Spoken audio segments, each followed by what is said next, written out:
Hello दोस्तों, स्वागत है आपका हमारे YouTube चैनल में। तो देखिए, आज एक नया टॉपिक हिस्ट्री में शुरू कर रहे हैं और वो है गुप्त वंश है।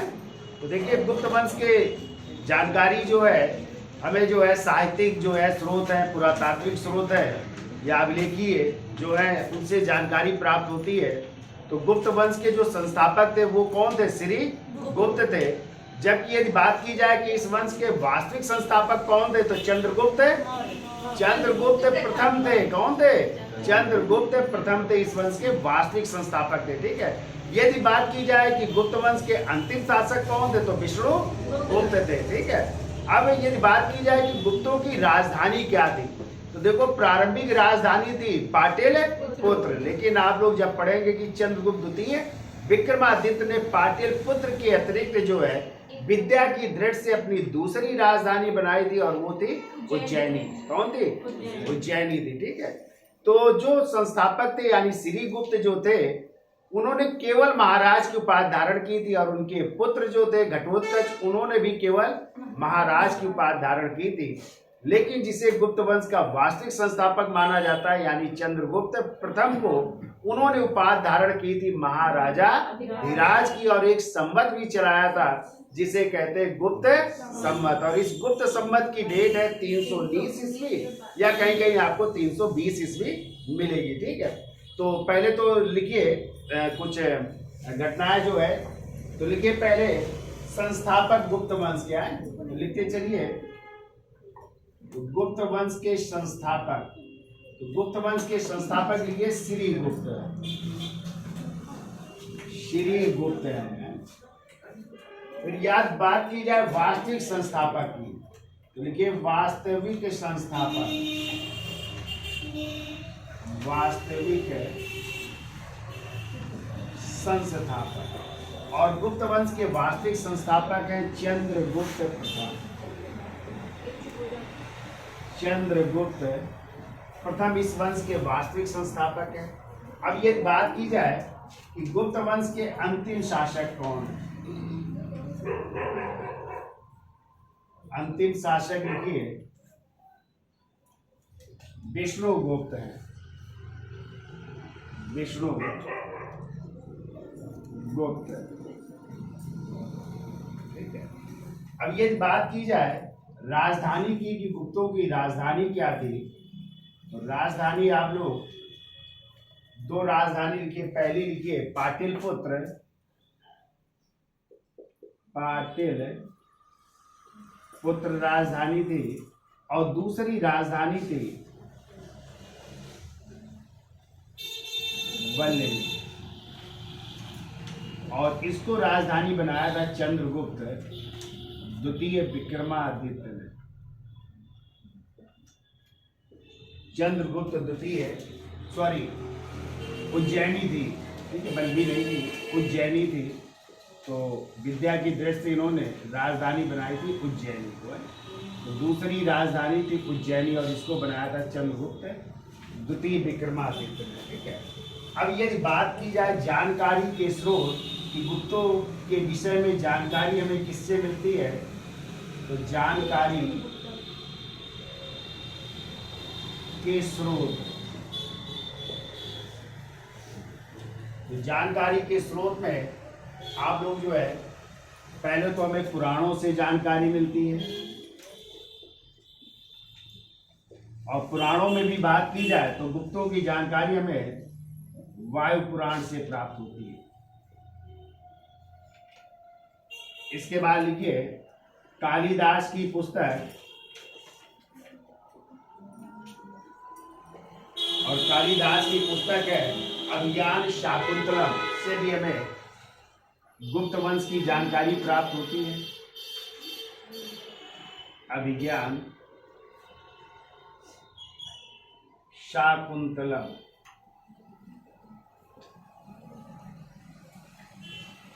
तीसरा नाम लिखिए विशाख दत्त का नाम सुना है? विशाख दत्त की पुस्तक दो है, एक है तो मुद्रा राक्षस, और मुद्रा राक्षस से हमें किसकी मौर्य वंश की जानकारी मिलती है, जबकि दूसरी किताब है देवी चंद्रगुप्तम। इसको याद रखिएगा, देवी चंद्र गुप्तम, इससे जो है हमें गुप्त वंश की जानकारी प्राप्त होती है। तो विशाल दत्त की पुस्तक देवी चंद्र गुप्तम से गुप्त वंश की जानकारी मिलती है। अगला लिखिए शूद्रक, और शूद्रक की पुस्तक है मृच्छकटिकम। मृच्छकटिकम,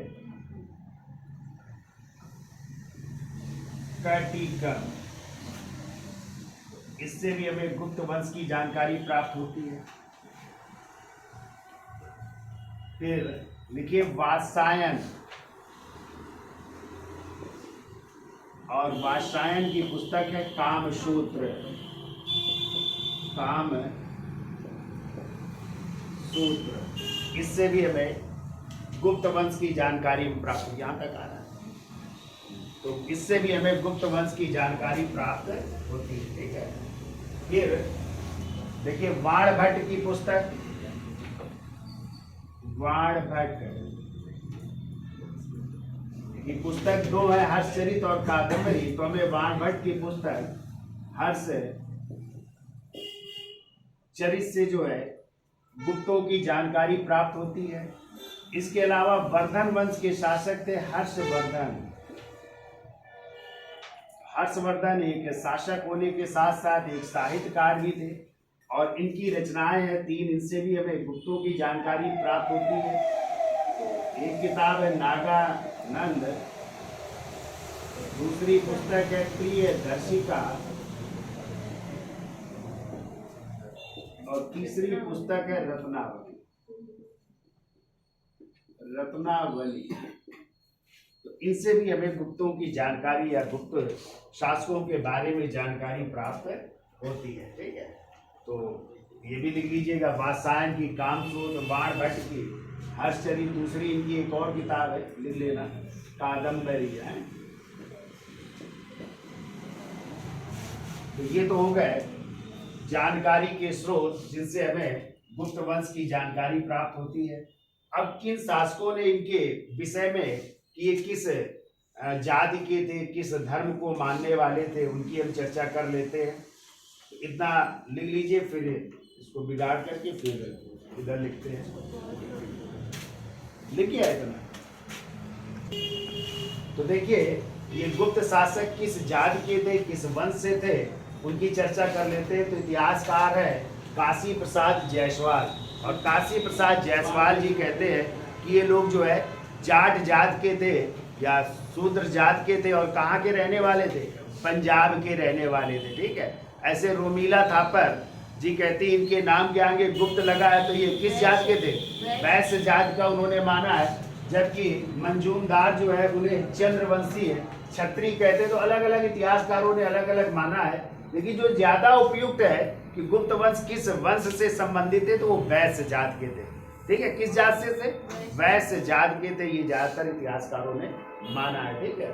तो चलिए पहला लिखिए, देखो काशी प्रसाद जायसवाल के अनुसार है, काशी प्रसाद जायसवाल के अनुसार इन्होंने कहा ये जो है जाट या शूद्र जात के थे। ठीक है। जाट या शूद्र जात के थे और पंजाब के निवासी थे, पंजाब माना है। फिर आइए आरसी मंजूमदार, रमेश चंद्र मंजूमदार है पूरा नाम है इनका, आरसी मंजूमदार। और एक और नाम लिखिए गौरी शंकर ओझा है, तीसरा नाम लिखिए गौरी शंकर ओझा। इन्होंने माना ये चंद्रवंशीय क्षत्रिय थे। तो दोनों लोगों का लिख लीजिएगा, चंद्रवंशीय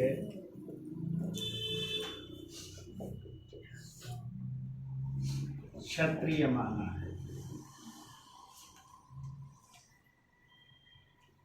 हेमचंद्र राय चौधरी, 14 नाम लिखिए, हेम चंद्र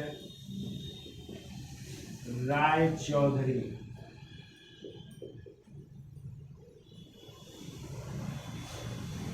इन्होंने कहा ये ब्राह्मण थे, ब्राह्मण माना है, और कहते हैं इनका गोत्र था धारण गोत्र के थे, धारण गोत्र से संबंधित है, ठीक है। और कहा ये एक और कि पुष्यमित्र शुंग, जो शुंग वंश के संस्थापक थे, पुष्यमित्र शुंग की पत्नी थी जिनका नाम था धारणी, तो उनसे संबंधित माना, इसलिए ये धारण गोत्र कहलाता है, ठीक है। तो धारणी से संबंधित माना है, और इसलिए ये कहते हैं ब्राह्मण थे और धारण गोत्र के थे, ठीक है। फिर देखिए रोमीला थापर, पांचवा नाम लिखिए, रोमीला थापर। और एक और इतिहासकार है अल्तेकर महोदय, अल्तेकर महोदय। इन्होंने कहा है कि ये लोग जो है वैश्य जाति के थे, क्योंकि इनके नाम के आगे गुप्त लगा है, और ये जो है वैश्य जाति के हैं। और कहते हैं ज्यादातर अधिकांश जो है इतिहासकार इनको क्या मानता है, वैश्य ही मानता है। तो लिख लो, अधिकांश इतिहासकारों ने, अधिकांश इतिहासकारों ने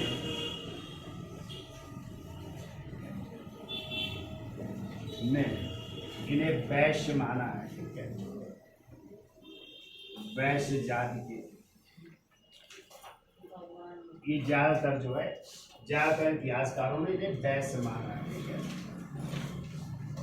अब देखिए इस वंश के संस्थापक कौन थे, तो कितना लिख लो,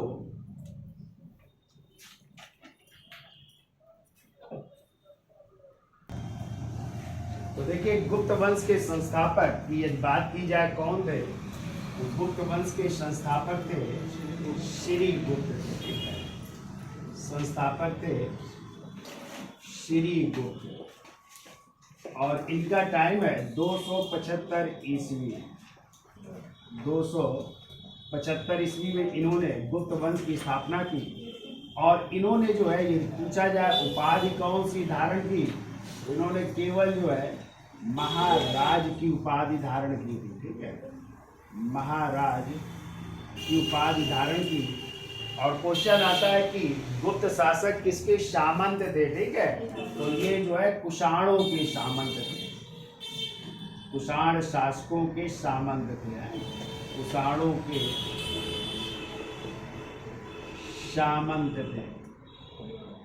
और अभी क्वेश्चन आया था टीजीटी में कि कुषाणों ने पतलून गुप्त शासकों ने पतलून पहनना किससे सीखा। ये भी टीजीटी का क्वेश्चन है पिछले साल का, ठीक है, तो याद रखिएगा किससे सीखा था, इन्हीं कुषाण शासकों से उन्होंने पतलून पहनना सीखा। यानी इसका मतलब जो कुषाण शासक थे वो पैंट यानी पतलून पहनते थे, और उसी से इन लोगों ने सीखा भी था, ठीक है। तो ऐसे भी क्वेश्चन आ जाते हैं, तो इनको भी याद रखिएगा। तो अब देखिए इसके बाद जो है श्री गुप्त के बाद उनके पुत्र बने, और उनके पुत्र का नाम है घटोत्कच। तो घटोत्कच अगले शासक बनते हैं, और इन्होंने भी उपाधि धारण की थी महाराज की। तो इनकी भी उपाधि है महाराज की, इन्होंने भी उपाधि धारण की, ठीक है। तो ये भी महाराज की उपाधि धारण करते हैं। अब यदि बात आए कि इस वंश के वास्तविक संस्थापक कौन थे, तो वास्तविक संस्थापक है चंद्रगुप्त प्रथम। कौन थे? चंद्रगुप्त प्रथम। वास्तविक संस्थापक हेडिंग डालिए, वास्तविक संस्थापक चंद्रगुप्त प्रथम, चंद्रगुप्त प्रथम है। इनका टाइम लिखिए या तो आपको मिलेगा 319 ईस्वी से लेकर के 335 ईस्वी तक, ठीक है, या फिर 320 भी मिल सकता है। दूसरा एक और देख लीजिए, 320 ईस्वी से लेकर के 335 ईस्वी तक, ठीक है। तो ये है चंद्रगुप्त प्रथम का टाइम है, ठीक है। देखिए चंद्रगुप्त प्रथम को गुप्त वंश का क्या कहते हैं, वास्तविक संस्थापक कहते हैं। और इन्होंने उपाधि धारण की थी, तो इनकी उपाधि लिखिए महाराजाधिराज की, महाराजाधिराज। तो देखिए श्रीगुप्त और घटोत्कच ने केवल महाराज की उपाधि धारण की थी, लेकिन चंद्रगुप्त प्रथम ने महाराजाधिराज की उपाधि धारण की थी, ठीक है। और जो इनके राज्याभिषेक की डेट है उसी को चलाया गया गुप्त संवत के रूप में, ठीक है। तो इसी को गुप्त संवत भी कह सकते हैं। इसी का एक और नाम है, याद रखिएगा, इसको बल्लभी संवत भी कहते हैं। कभी कभी बल्लभी संवत की भी डेट पूछ लेते हैं। गुप्त संवत या बल्लभी संवत की डेट एक ही है, और वो है या तो आपको 319 ईस्वी मिलेगी या फिर मिलेगी 320 ईस्वी, ठीक है। कभी कभी क्वेश्चन आ सकता है कि गुप्त संवत और शक संवत के बीच कितने वर्षों का अंतर है, तो ठीक है। तो यहाँ पे हम देखिए अंतर भी याद रखिएगा। गुप्त संवत और गुप्त संवत की डेट क्या है, 319 ईस्वी कर लेते हैं, इसके अनुसार निकाल लेते हैं। और शक संवत की डेट, शक संवत की डेट है 78 ईस्वी। तो दोनों ईस्वी ईस्वी में है ना, तो घट जाएंगी, तो घटा लीजिए। तो 1, 11 में 7 गए, 4, इधर 2। कह सकते हैं गुप्त संवत और शक संवत के बीच कितने वर्षों का अंतर है, 241 वर्षों का, ठीक है। और हमने पीछे जब पढ़ाया था एक बार, यदि आ जाए शक संवत और विक्रम संवत के बीच कितने वर्षों का अंतर है, तो देखिए शक संवत की डेट क्या है, 78 ईस्वी है, ठीक है। और विक्रम संवत की 57 ईसा पूर्व है, ठीक है। तो कह सकते हैं एक ईस्वी में और एक ईसा पूर्व में है, तो क्या हो जाएंगे, दोनों जुड़ जाएंगे ना। क्योंकि आपको पता है ईसा पूर्व पहले था, ईसा मसीह के जन्म से पहले, तो ये उल्टा चलेंगे तो 57 साल ये चलेंगे पहले, तब 0 आएगा, फिर 0 से क्या शुरू हो जाएगी, ईस्वी, और ईस्वी शुरू होगी तो ईस्वी आगे को चलेगी, तो 57 साल ये चले, फिर 78 वर्ष ये चले, तो कुल कितने वर्ष चलेंगे, 135 वर्षों का अंतर। तो ये तो शार्ट फार्मूला हो गया, इस तरह निकाल सकते हैं। या आज की कंडीशन में देखोगे तो मान लो आज कौन सी ईस्वी चल रही है, 2024 ईस्वी चल रही है, क्यों भाई, हाँ। और यदि हमें शक संवत निकालना है तो इसमें क्या कर दें, 78 को घटा देंगे, ठीक है। तो क्या आ जाएगी, 14 में 8 गए 6, 11 में 7 गए 4, और इधर क्या आ जाएगी 1946, क्या आ गई ये डेट, शक संवत की डेट, ठीक है, शक संवत की डेट आ गई।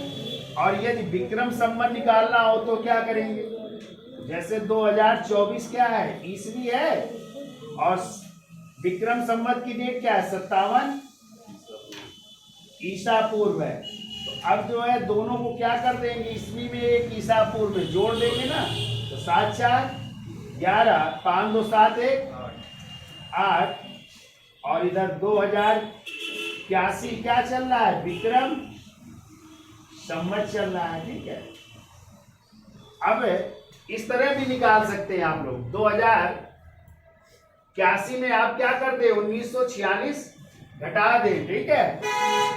देखो इधर 2081 में क्या घटा दें, 1946 घटा देंगे तो भी आ जाएगा कितने वर्ष, 135 वर्ष आएगा। देखिए घटाइए, 11 में 6 गए, कितना बचा?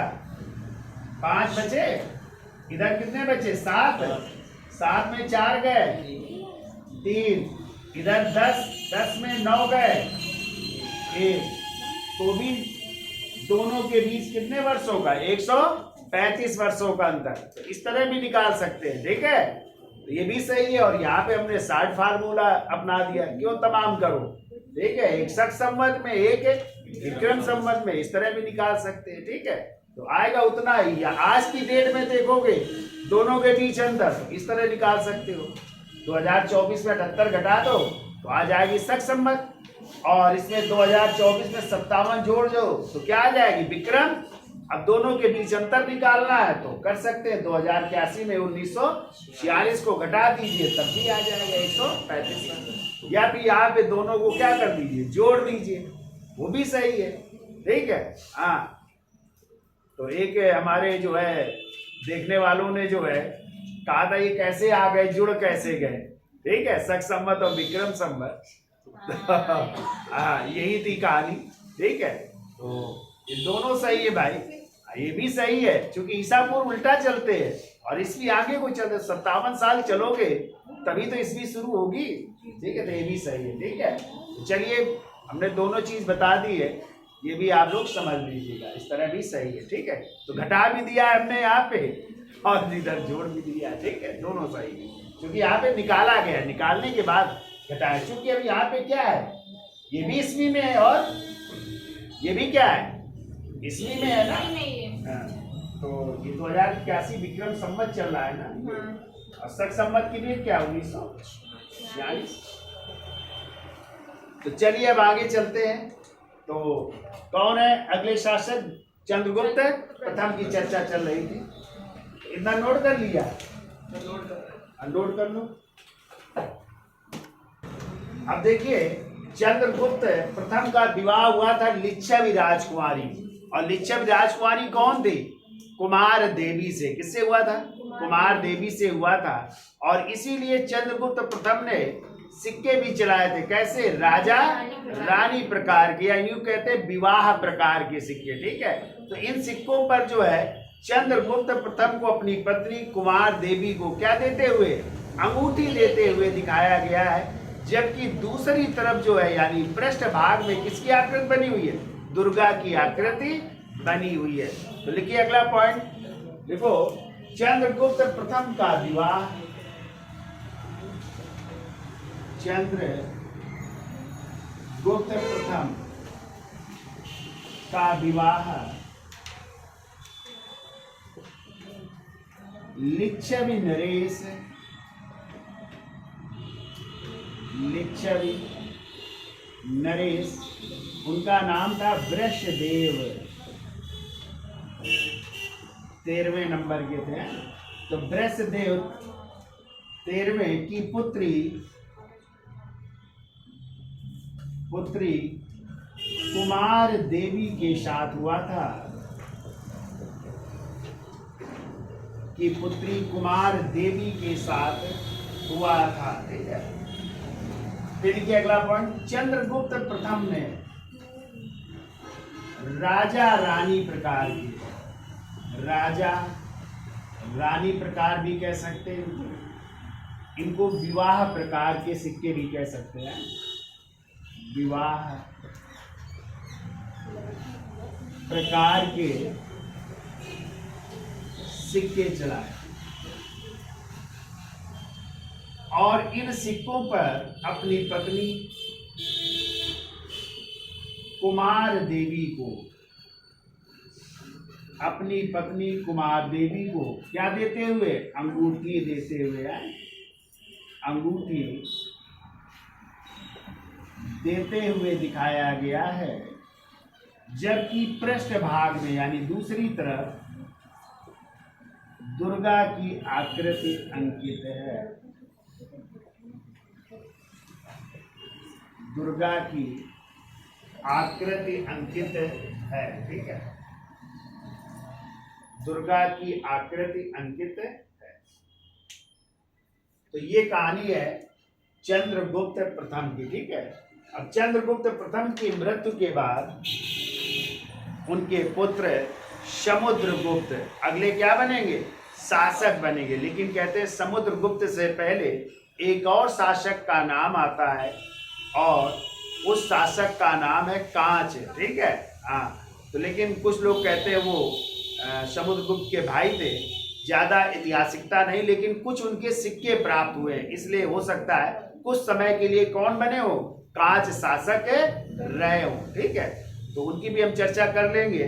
और फिर अगले शासक हैं समुद्रगुप्त, जिन्हें भारत का क्या कहते हैं, नेपोलियन कहा जाता है। और ये कहा है किसने, इतिहासकार विसेंट स्मिथ। और समुद्रगुप्त के जो अभियान है या उनके बारे में विस्तृत जानकारी हमें प्रयाग प्रशस्ति अभिलेख से मिलती है। किससे, प्रयाग प्रशस्ति। और इस प्रयाग प्रशस्ति के रचयिता बहुत पूछे जाते हैं, ठीक है।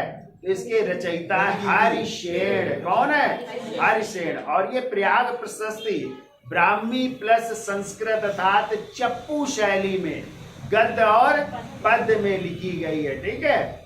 और इसके निर्गत करता भी अब क्वेश्चन आ रहा है, कौन इसके निर्गत करता है, तो वो थे तिलक भट्ट ने इसको निर्गत करवाया था। तो इसमें समुद्रगुप्त के सैनिक अभियान, कहाँ के, उत्तर भारत के और दक्षिण भारत के सैनिक अभियानों की जानकारी प्राप्त होती है, ठीक है। किस पंक्ति में किस सैनिक विजय की जानकारी, उसकी भी चर्चा करेंगे। विदेशों संबंध भी थे, उसके सीमावर्ती राज कौन थे, ये सब जानकारियां हमें किससे मिलती है, प्रयाग प्रशस्ति अभिलेख से मिलती है। और उसने इन राजाओं के प्रति यानी उत्तर भारत और दक्षिण भारत के राजाओं के प्रति कौन सी नीति अपनाई थी, उसकी हम चर्चा करेंगे, ठीक है। तो उत्तर भारत के प्रति जो है उसने प्रश्नोत्तरण की नीति अपनाई थी, जबकि दक्षिण भारत के राजाओं के प्रति ग्रहण मोक्षानुग्रह की नीति अपनाई थी। ये क्या थी, इनकी भी हम चर्चा करेंगे, ठीक है। एक और क्वेश्चन आता है कि प्रयाग प्रशस्ति जो अभिलेख है, इसमें और किन किन शासकों के बारे में वर्णन है। तो आपको याद रखना है कि पहले ये अशोक का था, अशोक के बाद अब किसका हुआ, समुद्रगुप्त का है, फिर आगे चल करके किसका होगा, हाँ, इसमें जो है जहांगीर का, फिर बीरबल का भी इसमें लेख मिला हुआ है। तो कई ऐसे राजाओं का भी उल्लेख मिलता है। और पहले ये था कहाँ पे, कौशाम्बी में, कहाँ पे था। और इसको फिर जो है अब इलाहाबाद के किले में रखा हुआ है, तो इसको ले जाने का श्रेय भी दिया जाता है जहांगीर ने अकबर के शासन काल में कहाँ ले गए थे, इलाहाबाद, ठीक है। तो इलाहाबाद के किले में है, वहाँ पे रखा हुआ है, ठीक है। क्या क्या जानकारियाँ मिलती उसकी भी हम चर्चा कर लेंगे, ठीक है। तो आज के लिए इतना रखते हैं। तो वीडियो अच्छा लगा हो लाइक शेयर और सब्सक्राइब करें। धन्यवाद।